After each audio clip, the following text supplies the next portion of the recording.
Hey guys, my name is Nadam Raza और हम chemistry of airbags जो है वो आज डिस्कस करेंगे। मेरा ये मानना है और एक्चुअली ये सब मानते हैं कि जितने भी इस अर्थ के ऊपर काम हो रहे हैं वो विदाउट केमिस्ट्री जो है वो इम्पॉसिबल हैं। तो हम एयरबैग्स में आज स्टडी करेंगे और देखेंगे कि किस तरह एयरबैग्स में जो है वो केमिस्ट्री इन्वॉल्व है। तो सबसे पहले तो हमें पता होना चाहिए कि actually what is airbag. Airbag जो है हमारे पास ऑक्यूपेंट रिस्ट्रेन सिस्टम है। ये व्हीकल में ऑक्यूपेंट रिस्ट्रेन सिस्टम है जो कि इस तरह से डिज़ाइन किया जाता है कि ये एकदम से इन्फ्लेट होता है और जब गाड़ी किसी चीज़ के साथ कोलाइड कर जाती है, कोलिजन के बाद ये क्या होता है, क्विकली डिफ्लेट भी हो जाता है। तो एयरबैग जो है ये बड़ा ज़बरदस्त आइडिया था और ये सबसे पहले जो है हमारे पास आया है। इसकी ट्रेसेस मिलती हैं हमें ओरिजिन की, वो है यूनाइटेड स्टेट में, जहाँ पर दो डेंटिस्ट जो हैं आर्थर पेरॉइट और हॉरोल्ड राउंड जो हैं, इन्होंने जो है इसको डिस्कवर किया था और इन्हीं के नाम पे जो है वो एयरबैग जो है वो पेटेंट है। कुछ इसकी एविडेंसेस जो हैं वो हमें एयरबैग्स की यूरोप में भी मिलती हैं। और एयरबैग्स जो है इसको ज़रूरत क्यों पड़ी, सबसे पहले जो है वो हम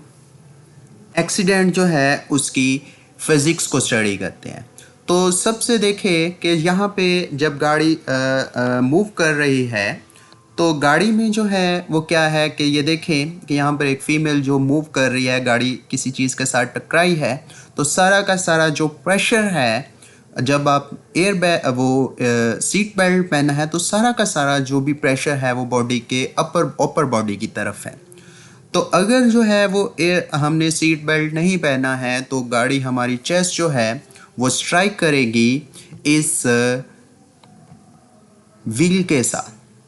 स्टीयरिंग व्हील के साथ जब स्ट्राइक करती है तो यहाँ पर चांसेस हैं कि जो है वो स्वेयर इंटरनल ब्लीडिंग हो सकती है और हमारे जो वाइटल ऑर्गन्स हैं दे कैन बी रैप्चर्ड।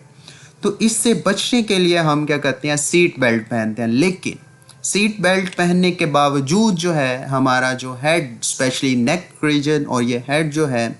ये जो है वो फ्री है। तो चांसेस क्या हैं कि जब भी गाड़ी स्ट्राइक करेगी तो हमारा ये वाला सॉरी बॉडी तो लॉक हो गई, ये जो रेड एरिया है ये सारा का सारा क्या हो जाता है, लॉक हो जाता है। लेकिन ये जो हेड है ये जो है वो अनलॉक है, तो ये ज़ोर से जो है वो स्टीयरिंग व्हील के साथ टकराएगा और स्वेयर जो है वो हेड इंजरी जो है वो हो सकती है। तो इससे बचने के लिए जो है वो एयर बैग का जो है वो कंसेप्ट दिया गया।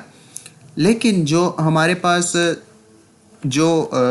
एयर बैग्स हैं वो इससे पहले जो है वो हमें बताया गया कि अगर हम स्प्रिंग एयर बैग को यूज़ करें तो मे बी वो जो है वो हमें स्वेयर इंजरी से बचा सकते हैं। यहाँ पर देखें कि अगर आपको मेरा माउस नज़र आ रहा है तो एक फ़ीमेल जो है वो गाड़ी चला रही है और यहाँ स्टीयरिंग में जो है वो एयर बैग जो है वो फिल किया गया है और एयर बैग को फिल करने के लिए यहाँ पर सिलेंडर है जहाँ पर कंप्रेस्ड गैस है। जब गाड़ी किसी भी चीज़ के साथ टकराती है तो यहाँ पर हमारे पास स्प्रिंग है जो एकदम से जब गाड़ी टकराएगी तो ये स्प्रिंग जो है वो कंप्रेस हो जाएगा और यहाँ से जो है वो कंप्रेस गैस जो है वो रिलीज़ होगी और यहाँ पर जो है वो एयर बैग रिलीज़ हो जाएगा और पैसेंजर जो भी हमारा ड्राइवर है उसको ये महफूज कर लेगा। लेकिन ये कोई सिस्टम ज़्यादा देर नहीं चला क्योंकि स्प्रिंग जो है उसकी सेंसिटिविटी जो है वो बहुत कम थी, या जब भी वो इस चीज़ को सेंसर ही नहीं कर पा रहा था कि कब जो है वो इन्फ्लेट करना है एयरबैग्स ने। तो ये टेक्नोलॉजी ज़्यादा देर नहीं चल सकी, इसको रिप्लेस कर दिया गया है बॉल स्टील मैग्नेट की मदद से। बॉल स्टील मैग्नेट क्या है कि हमारे पास एक स्टील बॉल है और जो कि परमानेंट मैग्नेट जो उन्होंने इन्हें होल्ड किया हुआ है। अब ये स्टील बॉल जो है ये इस तरह से जो है ये नॉर्मली रेस्ट इन पोजीशन होती है कि हल्के फुल्के झटकों से ये जो है ये यहाँ से बॉल मैग्नेट से ये रिलीज़ नहीं होती और इन स्विचेस के साथ जो है वो वायर्स के साथ आकर जुड़ती नहीं है और हमारे पास एयर बैग्स जो है वो रिलीज़ नहीं होते हैं। लेकिन देखने वाली बात यह है कि जब गाड़ी किसी स्वेयर कोलिजन होगा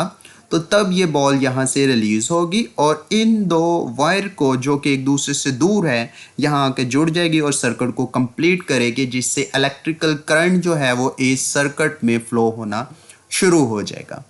अब ये इलेक्ट्रिकल सर्किट जो है वो किस लिए डिज़ाइन किया गया है, यहाँ पर आ जाती है हमारी केमिस्ट्री।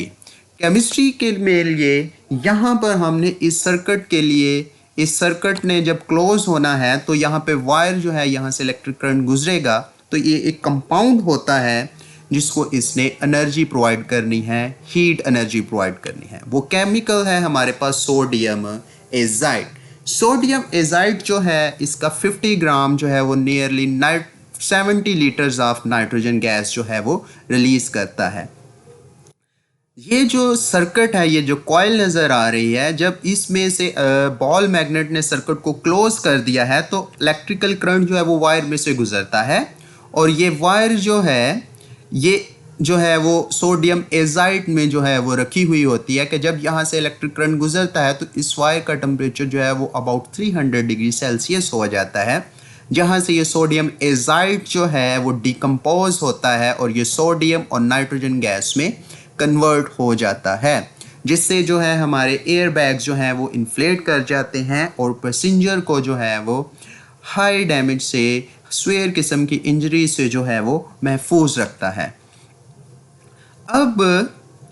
ये जो हमने केमिकल रखा है सोडियम एजाइड, इसकी फंक्शनिंग में थोड़ी सी प्रॉब्लम है कि ये जो है हाइड्रोस्कोपिक इन नेचर है, मतलब ये कि ये जो है वो वेपर्स को, वाटर वेपर्स को बहुत ज़्यादा एब्जॉर्ब करता है। तो जब ये वाटर वगैरह को बहुत ज़्यादा एब्जॉर्ब करता है तो एक हमारे पास शॉर्ट पंजेंट स्मेल की टॉक्सिक गैस जो है वो रिलीज़ करता है। अब जब ये वाटर वगैरह को एब्जॉर्ब कर लिया है, वाटर के साथ मिक्स हो गया है, तो हमारे पास चाहे जितना मर्जी टेम्परेचर आए, सोडियम एजाइड जो है वो नाइट्रोजन गैस में कन्वर्ट नहीं होगी। तो इसके ऊपर काबू पाने के लिए सोडियम एजाइड जो है इसके साथ पोटाशियम नाइट्रेट और सिलिका को जो है वो मिक्स किया जाता है, जो कि सिलिका क्या काम करती है,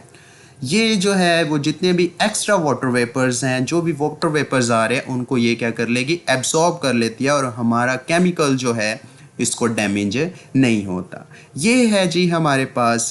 केमिस्ट्री ऑफ एयर बैग्स। यहाँ पे जो है वो केमिस्ट्री इन्वॉल्व है, केमिस्ट्री जो है वो यहाँ इम्पोर्टेंट पार्ट प्ले करती है।